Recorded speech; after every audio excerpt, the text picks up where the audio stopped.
Biarlah saudara dan saya yang sering kali menghadapi keputusasaan, yang sering kali kita menangis, tapi menangislah kepada Tuhan. Berteriaklah kepada Tuhan.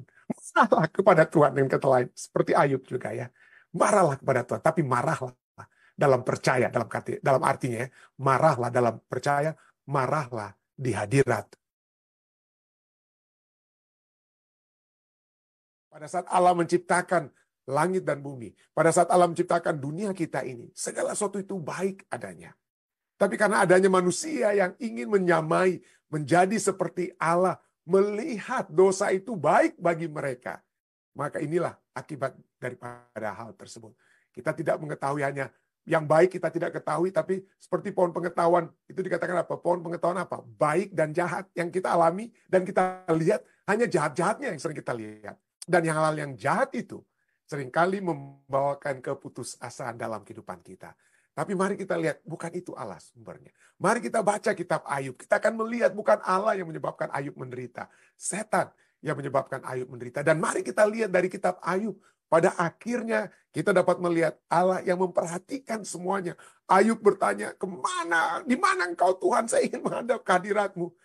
Tapi Tuhan bertanya, Ayub, adakah engkau pada saat aku sedang mendengarkan kambing betina yang akan melahirkan anaknya? Ya, adakah engkau ada di situ? Aku ada, Ayub. Adakah engkau ada pada saat aku menetapkan dasar-dasar bumi ini dan memperhatikan umat-umat ada dalamnya? Adakah engkau ada? Allah ada, Allah ada. Dan situlah Ayub kemudian menyesal dan kemudian Allah memulihkan Ayub, ya. Jadi kita lihat situ. Kita dapat membaca kitab Ayub untuk mendapatkan satu kekuatan bahwa seringkali betul kita berada dalam satu keputusasaan. Seperti Ayub. Dan walaupun kitab Ayub itu mungkin sudah dituliskan, ya, kitab Ayub itu kan sudah dituliskan oleh Musa, ya. Musa sudah menuliskan. Musa menuliskan 5 kitab Musa itu dan juga kitab Ayub. Dan pena inspirasi katakan bahwa kitab Kejadian dan kitab Ayub, itu kitab Kejadian dan kitab Ayub dituliskan bahkan sebelum dituliskan kitab Keluaran. Kenapa kitab Kejadian dan kitab Ayub dituliskan oleh Musa saat dia berada di padang Midian? Setelah dia berada di padang itu selama 40 tahun, ya, 40 tahun. Jadi orang-orang sesudah keluarnya bangsa Israel dari apa? Bangsa Israel keluar dari Mesir, mereka sudah baca itu kitab Ayub. Tetapi walaupun ada kitab Ayub tersebut, ya, tetap saja manusia, kita semua seringkali berada dalam keputusasaan itu berkata, seperti apa yang dikatakan oleh Ayub. Ayub 19:7. Sesungguhnya aku berteriak. Kelaliman, ada kejahatan. Tetapi tidak ada yang menjawab. Aku berseru minta tolong. Tetapi tidak ada keadilan. Itu sudah ditulis dalam kitab Ayub. Kemudian orang sudah baca kitab Ayub di zaman dahulu. Mereka sudah melihat hasil daripada kitab Ayub. Mereka sudah melihat siapa sumber keputusasaan Ayub. Tetapi tetap saja, di dalam Habakuk 1 ayat 2, kita sudah baca yang lalu, ya. Tetap saja manusia, tetap saja pada saat kita mengalami masalah, ya, seperti Habakuk, dia juga berteriak. Apa yang dia teriakkan? Walaupun dia sudah tahu itu kitab Ayub, ya. Seperti kita semua sudah tahu kitab Ayub, kita semua kitab ini Mazmur dan kita sudah tahu, tapi seringkali dalam kehidupan kita sehari-hari kita tidak lagi ingat kitab Ayub 19 ayat 7, kita tidak ingat lagi Habakuk 1 ayat 2. Kita sama-sama berteriak seperti mereka. Berapa lama lagi Tuhan? Berapa lama lagi Tuhan aku berteriak, tetapi tidak kau dengar. Aku berseru kepadamu penindasan, seperti Ayub bilang, kelaliman. Tetapi tidak kau tolong. Tetapi tidak kau tolong. Ya. Itulah sebabnya kita lihat Mazmur keputusasaan ini juga. Walaupun sudah dituliskan, ya, kita pemazmur, Daud mungkin sudah membaca kitab Ayub dan lain sebagainya, ya. Tetap saja, ya. Pemazmur, ada beberapa mazmur yang berteriak juga bagaikan Ayub, bagaikan Habakuk. Mazmur 13 ayat 2. Mazmur 13 ayat 2 katakan, berapa lama lagi Tuhan kau lupakan aku terus-menerus? Berapa lama lagi kau sembunyikan wajahmu terhadap aku? Mazmur 10 ayat 1 juga hal yang sama. Mengapa engkau berdiri jauh-jauh ya Tuhan? Dan menyembunyikan dirimu dalam waktu-waktu kesesakan. Apakah Tuhan menyembunyikan wajahnya, menyembunyikan dirinya? Tentu saja kita mentertawakan pemazmur kok bilang seperti itu, tapi Tuhan tidak tertawa. Tuhan tidak tertawa. Kenapa? Tuhan tahu kita seringkali dapat berada dalam masa-masa keputusasaan. Masa-masa keputusasaan. ya, dan mengungkapkan Tuhan menerima kita mengungkapkan perasaan kita. Seakan-akan Tuhan menyembunyikan wajahnya, menyembunyikan dirinya dari kita. Mazmur 88 ayat 15. Mengapa ya Tuhan kau buang aku? Kau sembunyikan wajahmu padaku. Nah, coba kita lihat. Dari semua yang kita baru baca ini ya, Mazmur 13, Mazmur 10, Mazmur 88. Ada satu kata yang sama sepertinya pada umumnya. Yaitu kata apa? Selain kau sembunyikan. Ya, selain kata sembunyikan. Apalagi yang samanya? Poin kedua, wajah. Wajah, apa yang disembunyikan? Yang disembunyikan adalah diri atau wajah, khususnya wajah Tuhan. Apa kalau demikian? Apa artinya Allah yang menyembunyikan wajahnya? Ya. Allah yang menyembunyikan wajahnya. Nah, kalau Anda bisa melihat wajah saya. Wajah saya itu dapat mengekspresikan berbagai situasi ya. Jadi kalau kita melihat wajah seseorang, kita dapat melihat orang ini dalam keadaan sukakah dia, atau dalam keadaan senangkah dia, dalam keadaan sedihkah dia, apakah dia dalam keadaan marah, dan lain sebagainya. Wajah itu adalah sangat-sangat penting ya, untuk dapat melihat keberadaan seseorang. Jadi pada saat Allah dikatakan menyembunyikan wajahnya, itu mungkin manusia tidak dapat melihat apa yang kira-kira apa yang kira-kira yang ada dalam benak Allah dengan kata lain. Ya, seringkali ada satu direktur sutradara film yang bernama John Cassavetes ya, dikatakan bahwa the greatest location in the world, ya, lokasi terbesar di dunia yang orang dapat tujui, dapat lihat, ya, lokasi terbesar yang dapat diketahui, orang dapat melihat lokasi ini langsung mengenal. Apa dikatakan? Oh, bukannya piramid di Mesir dan lain sebagainya. The greatest location, lokasi terbesar di dunia adalah wajah manusia. Wajah manusia. Bukan perkataan manusia. Perkataan bisa bisa membelokkan kita dari jalur yang sesungguhnya. Ya. Orang bisa pura-pura atau perkataan dusta, tapi wajah katanya tidak dapat disembunyikan. Ya. Lokasi wajah kita tidak dapat disembunyikan. Jadi Allah yang menyembunyikan wajahnya. Mazmur 88 tadi kita sudah baca ya. Mengapa ya Tuhan kau buang aku? Kau sembunyikan wajahmu daripadaku. Ini penting sekali nih kata wajah ini. Kata wajah yang dalam bahasa Ibrani-nya adalah panim. Panim itu muncul 2140 kali di perjanjian lama. Dan panim ini kalau dalam ada mungkin murid-murid saya dari sini ya, yang belajar bahasa Ibrani tahu bahwa ending ya. Dari setiap kata itu ada dia punya akhiran-akhiran. Kalau ending itu berarti itu singular. Tapi kalau ending itu artinya plural. Ada plural. Itu bukan dalam bentuk jamak, bukan dalam bentuk tunggal atau singular, tapi dalam bentuk jamak atau plural, berbagai. Jadi kenapa panim wajah ini tidak pernah dalam bentuk tunggal? Kenapa? Karena kita tidak hanya memiliki satu wajah. Makanya orang bilang, oh dia bermuka dua ya. Itulah, muka itu berbagai ekspresi dapat kita tunjukkan dari wajah kita. Itulah sebabnya wajah itu dari bahasa Ibrani-nya itu tidak pernah singular, selalu dalam bentuk plural, jamak ya. Ini merujuk kepada pluralitas atau kemajemukan emosi yang dapat diekspresikan oleh sebuah wajah. Misalnya wajah yang sedih, bahagia, senang, dan lain sebagainya. Nah, wajah Tuhan itu demikian. Apa itu? Memiliki arti yang beragam. Misalnya, wajah Tuhan itu bagaimana? Itu melambangkan bimbingan dan penyertaan dan juga kuasa Tuhan. Suatu waktu, Musa naik ke atas Gunung Sinai untuk menerima dua loh batu dari Tuhan. Begitu dia turun, waduh apa yang terjadi kalau Anda membaca Keluaran 33. Keluaran 33. Waduh, bangsa Israel ternyata yang sudah tidak sabar menantikan Musa turun, mereka mendirikan patung lembu emas, lalu mereka menyembah. Kita sudah pernah sering bahas itu dia. Di bawah pimpinan Harun, marahlah Tuhan. Tuhan bilang, aku akan apa? Aku akan melenyapkan bangsa-bangsa ini. Aku tidak akan lagi berjalan di tengah-tengah mereka. Aku tidak akan lagi berjalan di tengah-tengah mereka. Aku akan biarkan ini bangsa ini telah tegar tengkuk. Ya, aku tidak akan berada di tengah mereka lagi. Lalu Musa kemudian mencoba, kita sudah bahas tadi malam juga. Musa mencoba untuk melunakkan hati Tuhan. Ya, jadi Kenapa? Apa yang Musa katakan? Musa katakan dalam Keluaran 33:15. Berkatalah Musa kepadanya. Ya, setelah dia bernegosiasi. Ya, kalau Tuhan, kalau engkau tidak mau berjalan bersama-sama dengan kami, apa dikatakan? Jika engkau sendiri tidak membimbing kami. Sangat sangat disayangkan bahasa Indonesia sudah langsung diartikan dari kata literalnya.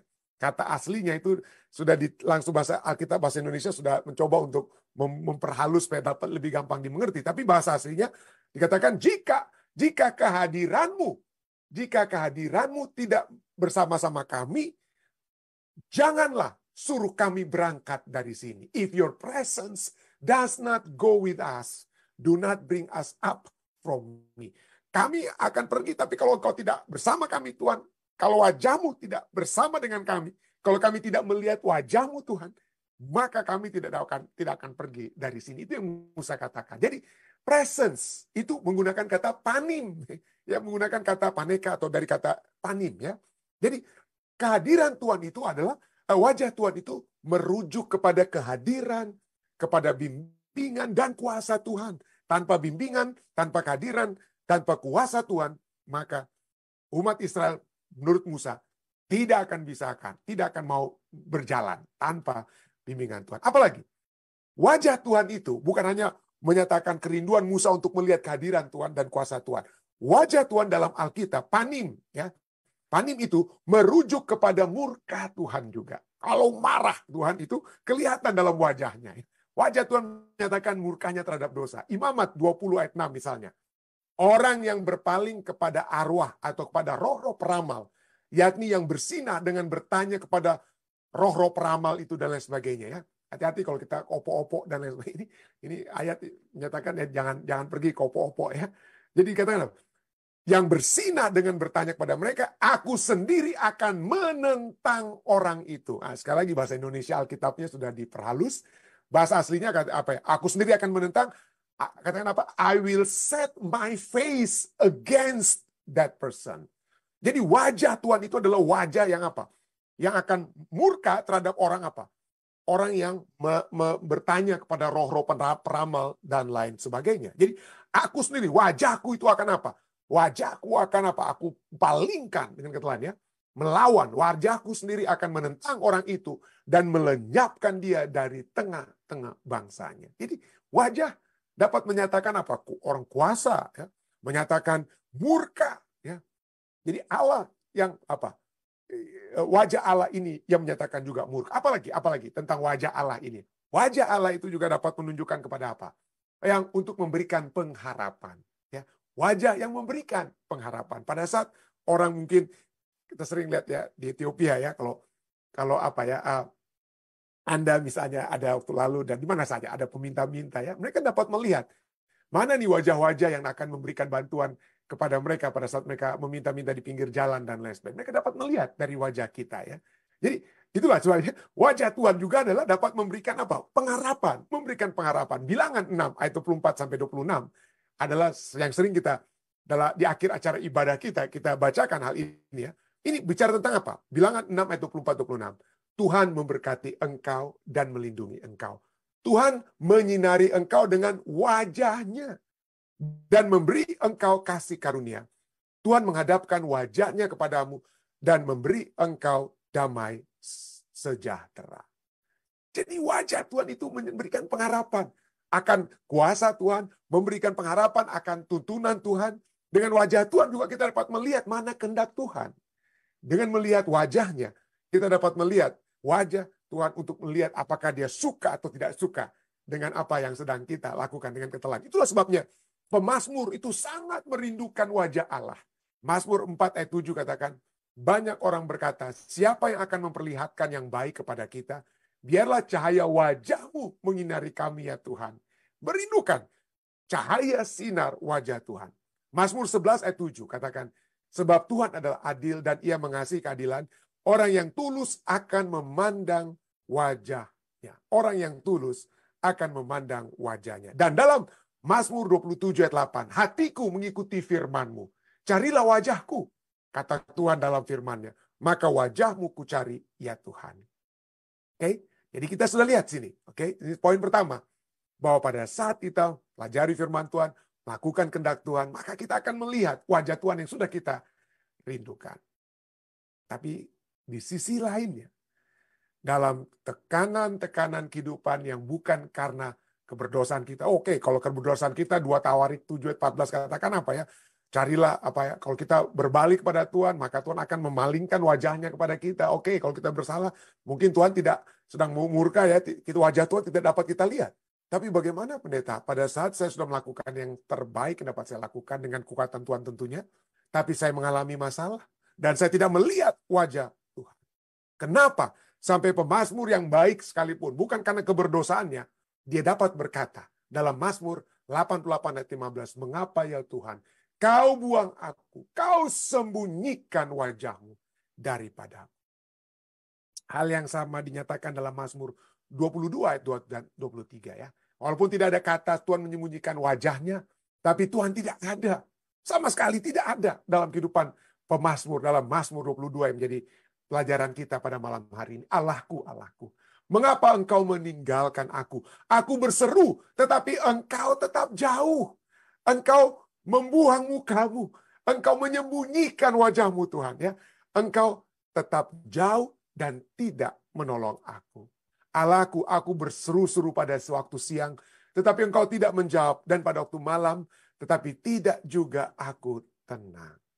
Ya, Apakah Allah menyembunyikan wajahnya bagi orang yang benar?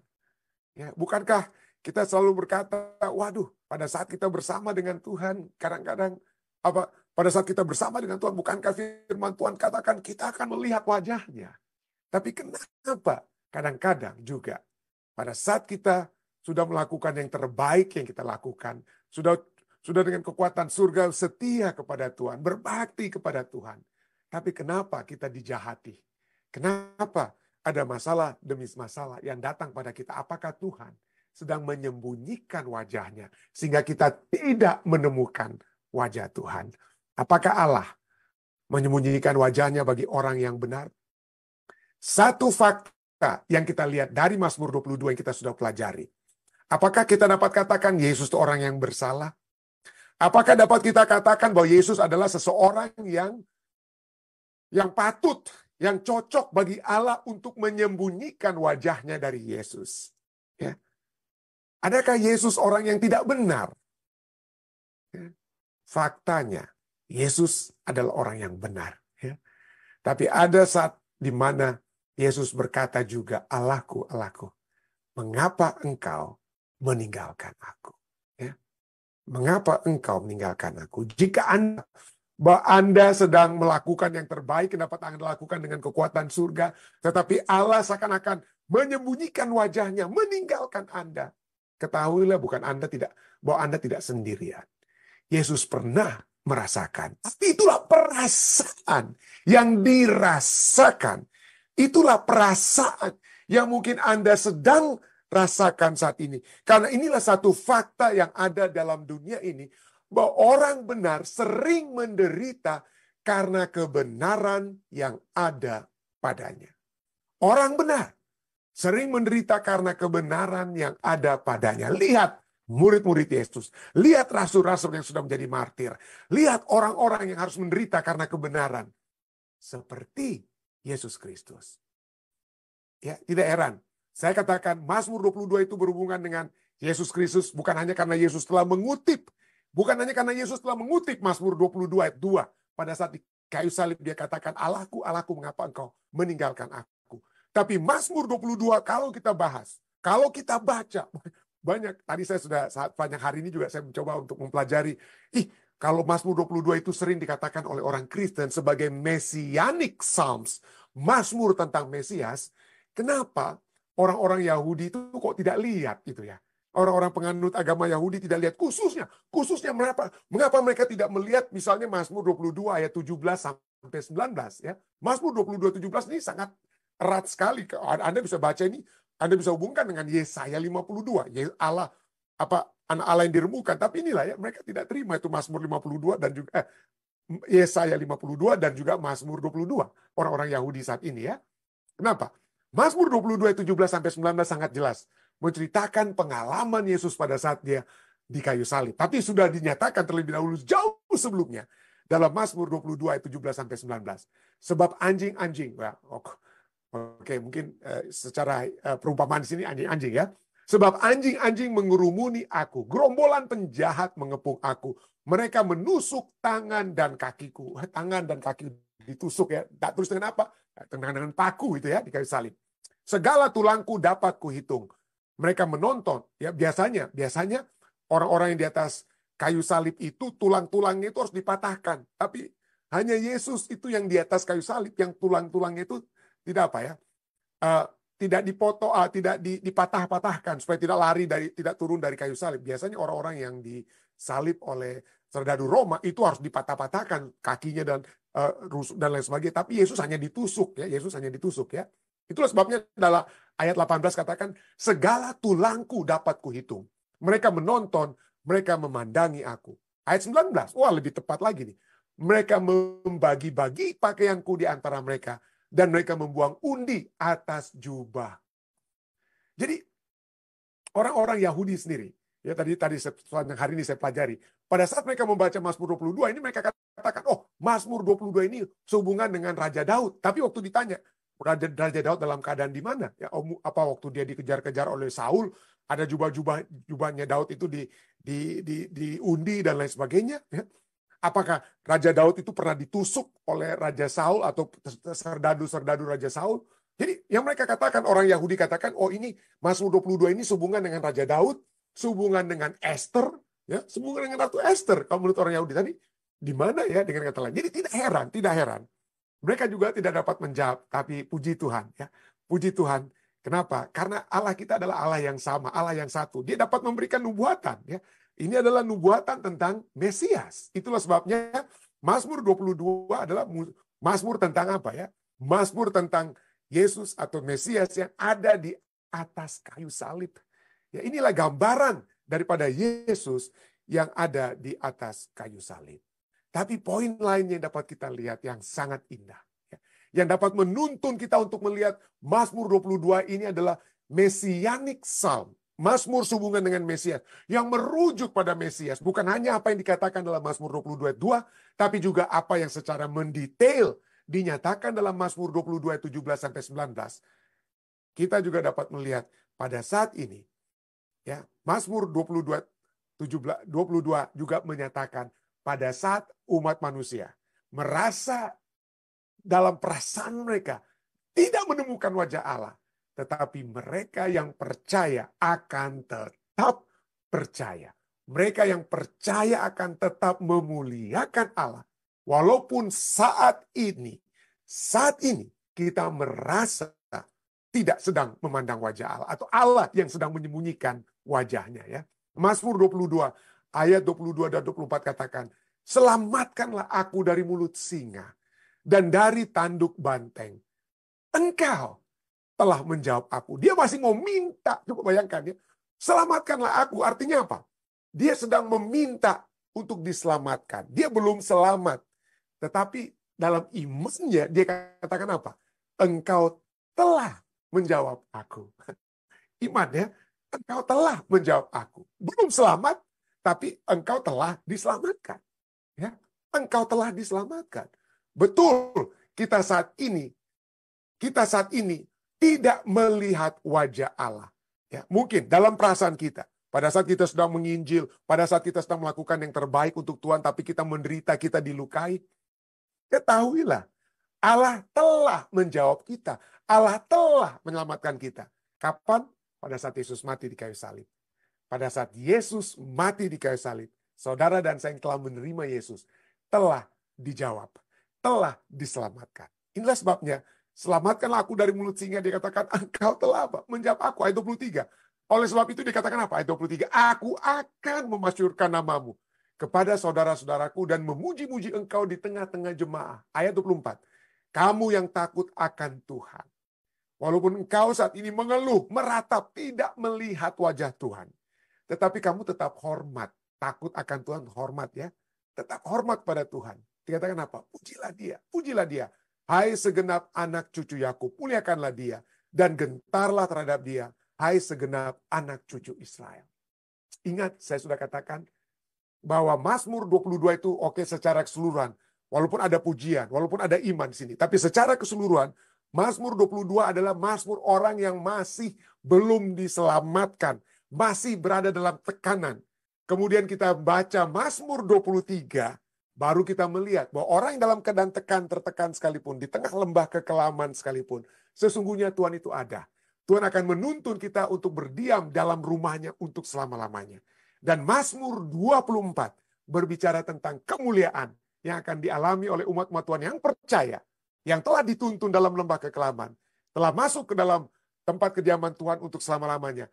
Mazmur 24 akan berbicara tentang kemuliaan yang mereka akan alami pada saat itu. Itulah sebabnya disinilah walaupun di tengah-tengah penderitaan, dia tetap dapat apa? Percaya dan tetap memuliakan nama Tuhan. Dan bukan itu saja. Bukan itu saja. Mazmur 23, ya, Mazmur 22, maksud saya, ayat 23, juga telah dikutip oleh Rasul Paulus dalam kitab Ibrani, yang mana kembali kepada saat kita, ya, saat ini orang-orang Kristen membaca Mazmur 22, maka kita dengan penuh keyakinan dapat melihat Mazmur 22 ini sebagai Mazmur tentang Mesias. Mazmur tentang apa yang akan terjadi dengan Yesus di kayu salib seperti kita sudah baca tadi dari Mazmur 22 ayat 17 sampai 19. Kenapa? Dalam kitab Ibrani 2 ayat 12, ayat 12 ini kembali kita lihat Rasul Paulus mengutip secara literal apa yang tertulis dalam Mazmur 22 ayat 23. Ya. Mazmur 22 ayat 23, aku akan memasyurkan namamu kepada saudara-saudaraku dan memuji-muji engkau di tengah-tengah jemaah. Di dalam Ibrani 2:12 kembali Rasul Paulus mengutip Mazmur 22 ayat 23. Dikatakan apa? Katanya, aku akan memberitakan namamu kepada saudara-saudaraku dan memuji-muji engkau di tengah-tengah jemaah. Kenapa? Apa yang telah Yesus alami di kayu salib. Ya. Walaupun di kayu salib dia berkata, Allahku, Allahku, mengapa engkau meninggalkan aku? Tetapi dia tahu bahwa itu harus terjadi agar supaya saudara dan saya yang seharusnya disalibkan di atas kayu tersebut menerima upah dosa tersebut, ya, menerima upah dosa maut itu. Tapi karena Yesus yang mati di kayu salib, maka kita dapat memperoleh kehidupan kekal. Dan disitulah Yesus dapat memberitakan nama Pak kepada saudara-saudaraku, kepada umat-umat manusia yang lainnya, dan memuji-muji engkau Bapa di tengah-tengah jemaat. Tetap percaya, saudara.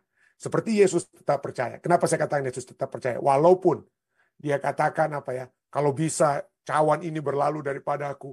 Walaupun dia katakan Allahku, mengapa engkau meninggalkan aku? Tetapi apa yang dia katakan? Setelah dia berdoa, kalau bisa cawan ini, dia katakan, biarlah kehendakmu yang jadi. Biarlah kehendakmu yang jadi. Lalu setelah dia katakan, Allahku, Allahku, mengapa engkau meninggalkan aku? Ya, apa yang Yesus katakan sebelum dia mengembuskan nafasnya terakhir? Bapa, kepadamu lah aku serahkan hidupku, jiwaku kepadamu. Dia serahkan semua kepada Tuhan. Tetap percaya, saudara, ya. Mazmur 88 bicara tentang Allahku, mengapa engkau, Mazmur 88, mengapa engkau menyembunyikan wajahmu? Dalam Mazmur 22, Allahku, mengapa engkau meninggalkan aku? Tapi kita sudah lihat, pemazmur walaupun mereka meratap, tapi satu hal yang kita harus lihat di sini, ya, mereka merasa dilupakan Tuhan, tetapi tetap bertanya. Ya. Ini satu poin penting. Kalau kita sudah merasa tinggalkan Tuhan, tidak mau lagi tahu tentang Tuhan, udah kita tinggalkan Tuhan. Tapi dunia para pemazmur dan dunia umat-umat yang percaya adalah dunia umat-umat percaya yang dapat meratap, yang dapat bertanya, yang dapat mengungkapkan perasaan kekecewaan, keputusasaannya kepada Tuhan sekalipun. Tetapi dia tetap bertanya, menyatakannya kepada Tuhan. Merasa dilupakan Tuhan, tetapi tetap bertanya kepada Tuhan, tetap berada dalam ruang lingkup, ya, dalam ruang lingkup Tuhan. Tidak heran, satu statement yang saya sangat suka, ya, tuliskan oleh N.T. Wright. Dia katakan apa?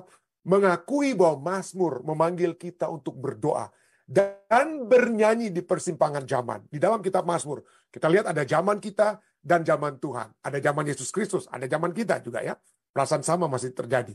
Ada masa lalu, masa sekarang, dan masa depan. Semuanya itu ada di persimpangan. Ada tergabung di situ ya. Minta tolong, minta untuk diselamatkan. Tapi percaya aku setelah apa? Engkau telah menjawab aku. Ya. Semuanya berada dalam persimpangan ya. Adalah memahami. Ini poinnya. Mengakui bahwa Mazmur memanggil kita untuk berdoa dan menyanyi di persimpangan zaman adalah memahami bagaimana emosi-emosi tersebut berada dalam ritme kehidupan yang dijalani di hadirat Tuhan. Silakan saudara, bacalah kitab Mazmur. Berdoalah seperti pemazmur. Tidak ada yang salah. Kalau pemazmur bisa berdoa dalam keputusasaan, Anda pun mungkin dalam keputusan. Walaupun mungkin Anda sudah tahu apa yang sudah ditulis dalam kitab Ayub, dalam kitab Habakuk, kita sudah tahu semua ini bukan Tuhan sumbernya. Tapi seringkali dalam keputusasaan kita dapat berkata, Allahku, Allahku, mengapa engkau meninggalkan aku? Tetapi pernyataan tersebut kita tetap sampaikan kepada Tuhan kita. Tetap kita jalani pertanyaan, kita nyatakan pertanyaan tersebut di hadirat Tuhan. Jangan sampai kita buat di luar hadirat Tuhan. Biarlah saudara dan saya yang sering kali menghadapi keputusasaan, yang sering kali kita menangis, tapi menangislah kepada Tuhan. Berteriaklah kepada Tuhan. Marahlah kepada Tuhan dengan kata lain. Seperti Ayub juga ya. Marahlah kepada Tuhan, tapi marahlah dalam percaya, dalam artinya ya, marahlah dalam percaya, marahlah di hadirat Tuhan. Saya bawa ini dalam nama Yesus. Amin. Selamat bertemu kembali, selamat tahun baru bagi saudara dan saudari sekalian yang kembali pada saat ini di tahun 2024. Kembali dapat bersama-sama ya, di acara ibadah kita.